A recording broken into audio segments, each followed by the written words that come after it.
Abriendo el juego.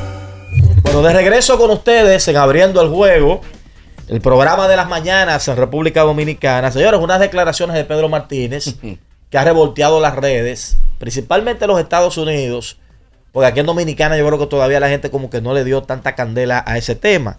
Y es que Pedro se ha destapado diciendo que él quería ser un Yankee cuando salió de Montreal, porque se sabía que él no se iba a quedar en Montreal, que iba a salir de allí para otro equipo, y que él estaba muy deseoso de ser un Yankee, que era como lo que él tenía en su corazón, aterrizar con los Yankees de Nueva York. Luego sus compañeros lo cuestionaban y le decían, bueno, pero ¿cómo así? Dice, bueno, aparte de los Yankees, otro equipo que me encantaba, que me hubiese gustado aterrizar en él, eran los Orioles de Baltimore. Y ni hablar de los Indios de Cleveland, que ustedes saben que le llamaban los padres de familia, con esa alineación que tenían los Indios. No, pero después de Baltimore, él habló de Atlanta, pues. Lo que pasa es que Atlanta, él aclaró que Atlanta pudo ser. Atlanta yo creo que lo hizo por compromiso, porque había una cosita, porque recuerden que Montreal y Atlanta tuvieron una rivalidad interesante. Pero no, él decía, y que había unos lanzadores que obviamente... Exacto, él decía, Atlanta pudo ser el otro, pero Atlanta no me necesitaba, porque ellos tenían una muy buena rotación de picheo. Pero Baltimore y Cleveland y San Francisco. Y San Francisco era el otro equipo que él dice que le hubiese gustado ir.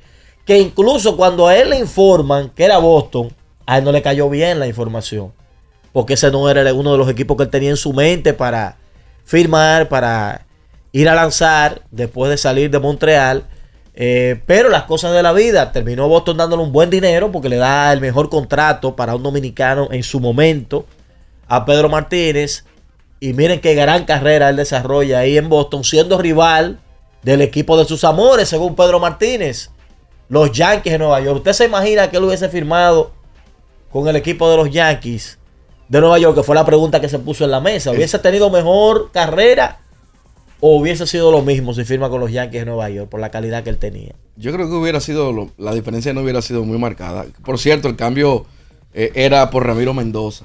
Exacto. Y los Yankees fue que echaron el cambio para atrás. Yo creo que Pedro hubiera sido Pedro donde quiera que esté. Interesante que tú menciones eso. Hubo un proyecto de cambio para llevarlo a él a los Yankees. O sea, no solamente que él quería, sino como un proyecto de cambio. Sí, porque los Expos querían darle la oportunidad. Él quería, el mismo Felipe, porque esa conversación él la tuvo con Felipe, fue.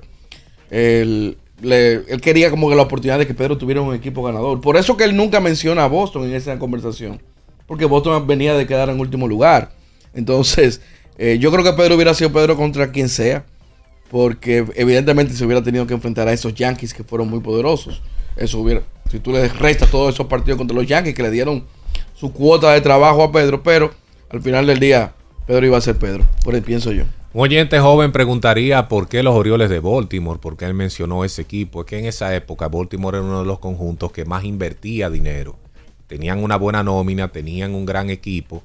Y bueno, simplemente lo que faltaba era como un tipo ahí como Pedro Martínez al lado de Mike Mussina y Ben McDonald, que eran los abridores principales de los Orioles en esos años. Y era un equipo bien atractivo que sumaba incluso agentes libres importantes. Albert Bell, ellos lo consiguieron, si no me equivoco, fue vía cambio. Tenían a Roberto Alomar, Palmeiro, Ricken, era un equipo formidable. Y representaba en ese tiempo uno de los conjuntos más atractivos. Y con Atlanta tiene toda la razón. Eran los Bravos de Atlanta de Greg Maddux, Tom Glavine, John Smalls. Por ahí estaban también Denny Neagle. En el equipo venía Kevin Millwood. Era un equipo que prácticamente no lo necesitaba. Y los Yankees estaban, digamos, construyendo su propia dinastía. Ganaron en 1996. Volvieron a los playoffs en el 97. En el 98 entonces tienen esa formidable temporada y se coronan campeones mundiales. Y ustedes saben lo que ocurrió después de ahí. Campeonato otra vez un par de veces. Y era el equipo del que todos querían ser en esa época, como estaban los Yankees de Nueva York. Ahí sí, de verdad, en grandes ligas. Eso ahí sí, real. De verdad. Sí, o sea que en otro no es de verdad. No es de verdad. Pero ahí sí era real.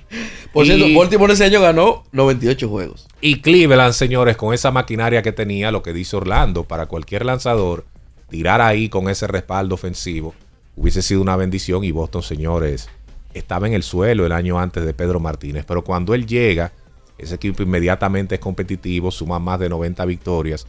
Y ellos, aunque habían quedado en el sótano, en cuarto lugar, mejor dicho, en el año anterior, Ellos tenían ahí muy buenos peloteros, sobre todo de ofensiva, que auguraban unos Medias Rojas de Boston en crecimiento, y Pedro precisamente fue parte de eso. No le gustaba en principio, es verdad, pero Boston ahí como que tenía un par de piezas, y sumando a Pedro y otros más, era cuestión de tiempo para que compitieran. Yo creo que si uno toma en cuenta las alineaciones, si uno parte, bueno, y San Francisco, que no lo hemos mencionado, que era buen equipo también. Terminó cayendo ahí Felipe después y ganando 100 juegos. San Francisco tenía a Jeff Kane y a Barry Bonds. Sí, pero ganó la división con 90 juegos ese año. Y después, pero acuérdate que estamos hablando del... tenía una cola de dragón. Pero acuérdate que estamos hablando del 97, cuando le pidieron, cuando se tuvo esa conversación, y él pensó en los equipos que estaban punteros. En lo que estaban en ambiente en ese tiempo. Después incluso Felipe fue dirigente de San Francisco y ganó 100 juegos con los Gigantes. Ahora, hablando de las rotaciones abridoras. Y de hablar de Cleveland. Hablando de las rotaciones abridoras para la época. Los Yankees también tenían buena rotación. Claro, la parte trasera ese año no respondió a la altura porque Kenny Rogers y Dwight Gooden no tuvieron temporadas al nivel de unos Yankees de Nueva York que venían con proyección de ganar muchas series mundiales, y así lo hicieron. Pero los Yankees del 1997, que es el año donde termina el periodo de Pedro con el equipo de los Expos de Montreal, tenían a Andy Pettitte como cabeza de rotación, tenían a David Wells, tenían a David Cohn, Kenny Rogers y Dwight Gooden. Era una tremenda rotación. Pero hay que decir los 4 y 5 eran tamboras realmente. Por eso, Kenny Rogers y Dwight Gooden no completaban una rotación ellos dos. Yo te diría que buena, y ahí lo que sí faltaba con todos los primeros 3 pitchers que mencionaste era uno con etiqueta de sayón, etiqueta como la de Pedro Martínez, y por eso más adelante es que ellos suman personal como Mussina, Clemens, porque eso lo necesitaban ellos. Ahora, él dice que los Bravos no lo necesitaban. El tema es que él viene de ser sayón en el 97. A él lo necesitaba cualquiera. Cualquier rotación que lo agregara a él, si era buena, si era robusta, se iba a poner mucho más robusta. Claro, él valía un dinero, a él había que darle un dinero, y eso, lógicamente, no todos los equipos de Grandes Ligas estaban en la disposición de darle el contrato que él merecía ya, porque él estaba cerca de ese tema de la agencia libre. Mira, tú sabes que el término necesidad, yo creo que aquí hay que prestarle atención, porque es que yo creo que Pedro sí tiene razón cuando utiliza el término necesidad. Necesitarlo. De quererlo, todo el mundo lo quiere. Claro, en la palabra textual y explícita de la necesidad, quizás Atlanta no lo necesitaba. Sí se ponía, era una rotación que elevaba el nivel, pero de necesitarlo, bueno, ellos demostraron, quizás no ganando campeonatos, pero fue uno de los mejores equipos de la década del 90. Sí, yo después... esa explicación para aterrizarla muchísimo más todavía. Tú puedes tener un Mercedes-Benz y al lado te parquean un carro de Fórmula 1. Es mejor el carro de Fórmula 1, es más caro, tiene más cosas, ¿verdad? Es un carro, ya ustedes saben cómo. Pero el del Mercedes lo necesita. No, si no ya es un asunto de... No, pero lo quiere. Sí. De quererlo, claro. Él quiere ese carro. Pero ven acá, ese carro es chulísimo, pero ya él tiene uno que... Mi hermano, ya con este yo estoy muy bien, excelente. Ya no necesito más, mejor dicho. 809-5630937 y 809-221-2116 si se quieren sumar a la conversación. Vamos a ir a una pausa, atención, y vamos a dejar la pregunta en el aire. Para ahora, que usted esas declaraciones de Pedro son como esos aguiluchos que andan por ahí, los ex peloteros de la dinastía de las Águilas. No, yo crecí siendo liceísta. Bueno, pero esa es la verdad, si era liceísta. Pero Pedro representa a la franquicia de los Medias Rojas, señores. Esa es una de las preguntas. ¿Piensa usted que Pedro ofende a esa legión de bostonianos cuando habla de esa manera, que él le hubiese gustado ser un Yankee, él siendo asesor incluso de Boston en la actualidad? ¿Le hubiese ido mejor a Pedro si firma en aquella época, lo cambian para los Yankees o para San Francisco o para el monstruoso equipo de Cleveland? Imagínense esa ofensiva de Cleveland. Pedro, con ese dominio que mostró, era candidato a ganar más de 30 juegos con eso al indigo.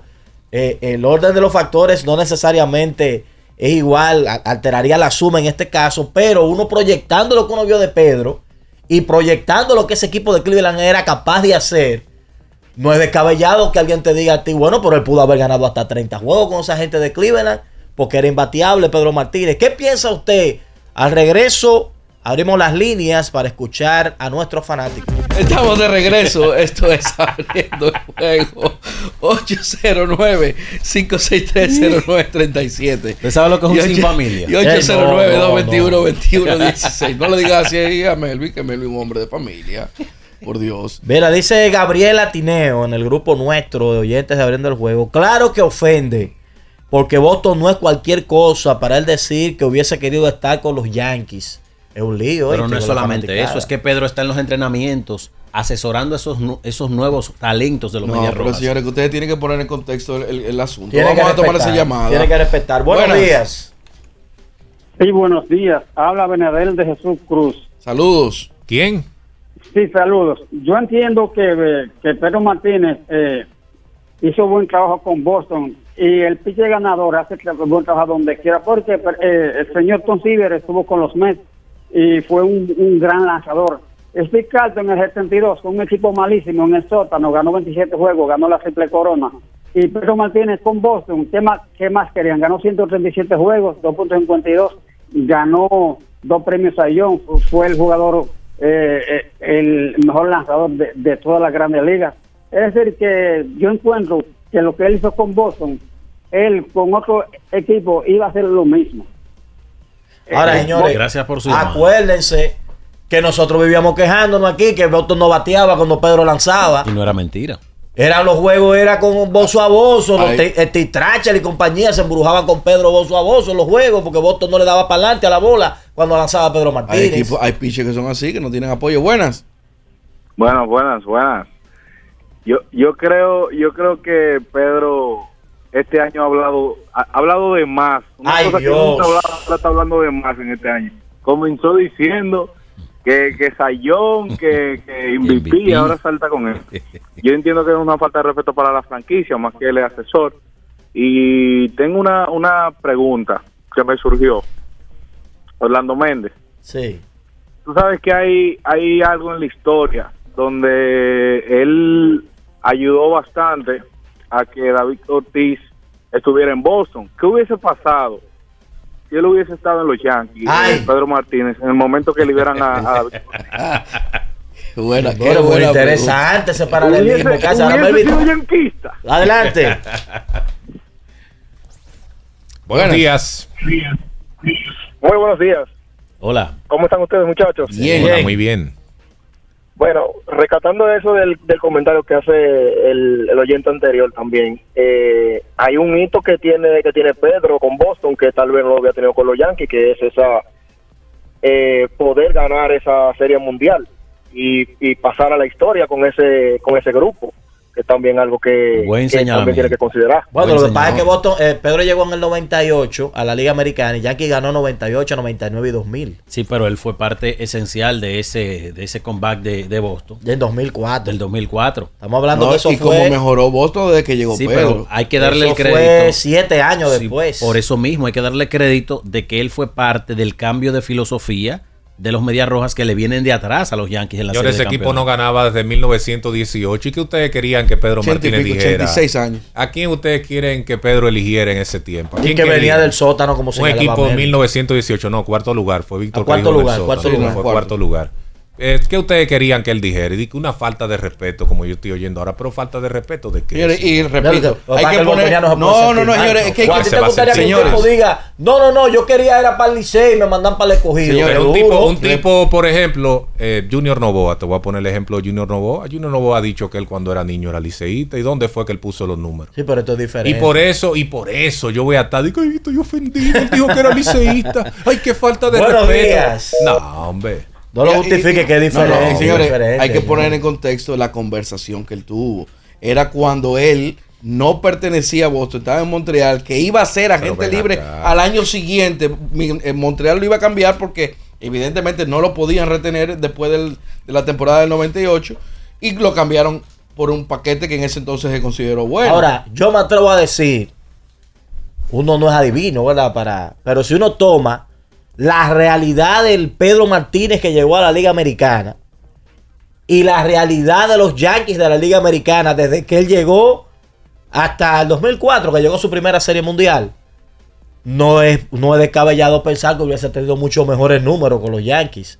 Aunque Melvin tiene una teoría interesante que la planteaba fuera del aire, y es que hubo muchos casos de grandes pitchers que llegaron a grandes equipos, sin embargo, no tuvieron el éxito que se proyectaba con esos equipos que se supone eran equipos más ofensivos. Grandes equipos ofensivos específicamente, entornos ofensivos. Por ejemplo, el picheo de Cleveland, ustedes vieron lo que pasó a partir de 1998, como todos esos pitchers comenzaron a coger muchísimos palos, y un ejemplo creo que es el de Mike Mussina cuando llegó a los Yankees de Nueva York. Mussina fue mejor pitcher en cuanto a prevención de carreras en los Orioles de Baltimore que lo que fue con el equipo de los Yankees de Nueva York. Hay pitchers que le pasa eso, que a veces va a un entorno donde hay más ofensiva, reciben más respaldo, pero a veces, no sé, como que se confían y el rendimiento no es el mismo.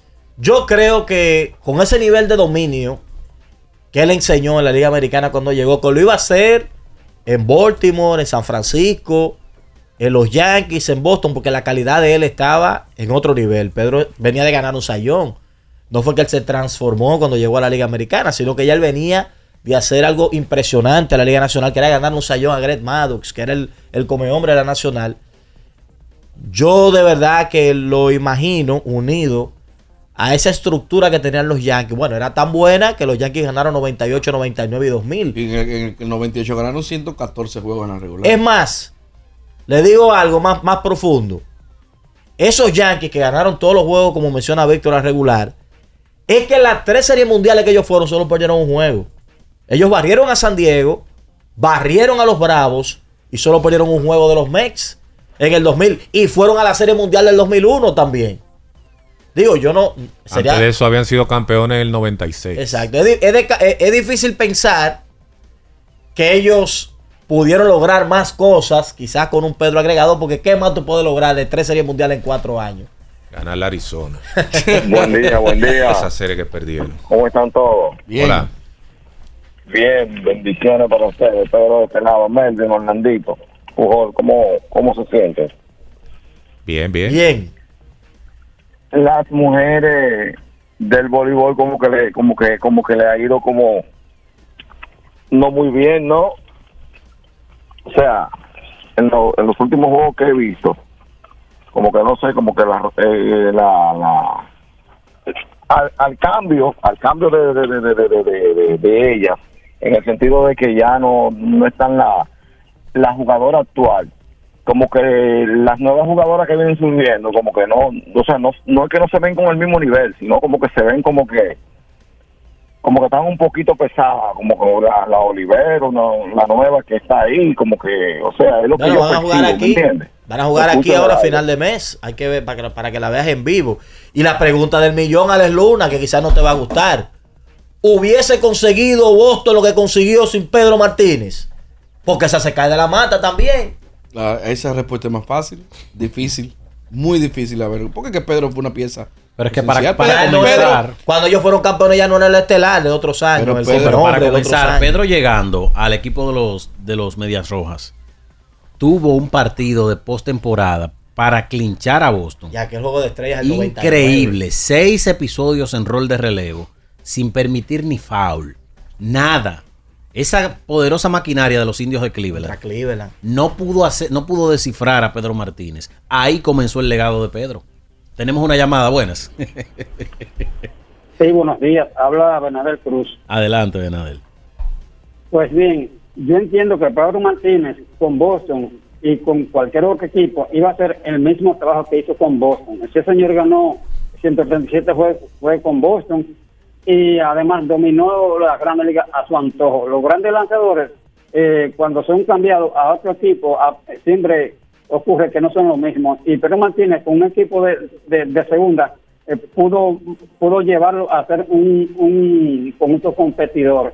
Yo recuerdo que en 1972, Steve Carlton, siendo un equipo sotanero de los Phillies, ganó 27 juegos, ganó la triple corona, y además Tom Seaver, un equipo siempre malo, tuvo sus mejores años. Yo nunca he estado de acuerdo de que si a fulano lo cambian de equipo va a ser mejor trabajo.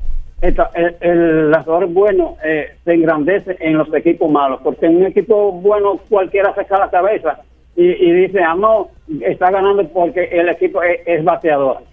Y yo entiendo que Pedro Martínez lo hizo todo con Boston y eso de que con ese equipo iba a ser mejor, no. Coge ahí, Orlandito, coge ahí. Coge ahí. Señores, en 2008, en el sábado, el promedio en asistencia del juego de pelota, en total, cuando usted sumaba todos los tipos, toda la gente que fue a cada uno de los estadios, hacía el promedio, 39.179 fanáticos. El sábado fue el promedio en asistencia de los juegos. Desde el 2008 no pasaba eso en Grandes Ligas, que tanta gente asistiera a los juegos de pelota en un día. Parece que algo están haciendo bien en Grandes Ligas, que la cosa como que ha ido mejorando. Era fin de semana de los padres también en los Estados Unidos. Ah, bueno, también eso... Probablemente hay algo de eso, porque recuerden que los 30 equipos de Grandes Ligas, la propia liga, comenzó el fin de semana a promover el Día de los Padres, a traer fotos históricas de elementos que tienen a su papá, que han jugado en las Grandes Ligas, y quizás eso tuvo mucho que ver también. Es que eso es parte del kit de regalo de los padres. Combinar medias con ir a un juego de pelota. No, pero allá en Estados Unidos se usa de que la franelita y las medias también. En todas partes. Eso es universal. No, yo no creo que en Estados Unidos. En todas partes eso es universal. Por ejemplo, esos calzoncillos rotos que usted tiene. A mí me gustaría en las próximas 2 semanas. A mí me gustaría que los padres de Estados Unidos que nos están escuchando nos escriban o nos llamen. El camionero de New Jersey. O New Jersey. Y nos diga si es verdad que en Estados Unidos también le regalan media a los padres. Porque aquí en Dominicana es una tradición. Una franela directamente. Y el de La Vega, ¿cómo que se llama el cronista de La Vega? Tenchi Rodríguez. Tenchi Rodríguez, ¿qué se llama? Un jeque. Él dice que vive en Nueva York. Pregunta a Melvin que por qué es que las franelas suyas hacen tanta mueca. Mire, también la de lo de Soto, señores, que en medio de una entrevista que le ponen un micrófono en vivo en el juego.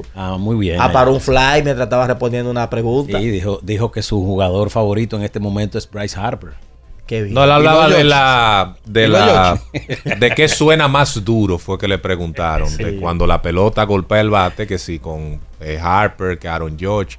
Y no me acuerdo el otro que le preguntaron. Creo que Stanton era el otro. Stanton era el otro. Y él dijo que Harper, cuando le da la bola, eso suena incluso durísimo. Con Harper, según historiadores, tipos que vieron a Babe Ruth y han observado videos de Babe Ruth, la forma del swing tipo martillo, el que es hacia abajo, golpear la pelota, dicen que es el más similar a la forma como Babe Ruth le pegaba la bola. El swing. Harper, señores, recuerden que con 14 años, con un aluminio, metió un palo de 500 pies en Tampa. Sí, eso, vamos a la pausa, eso vamos a la pausa. Ahí. Volvemos. En Abriendo el Juego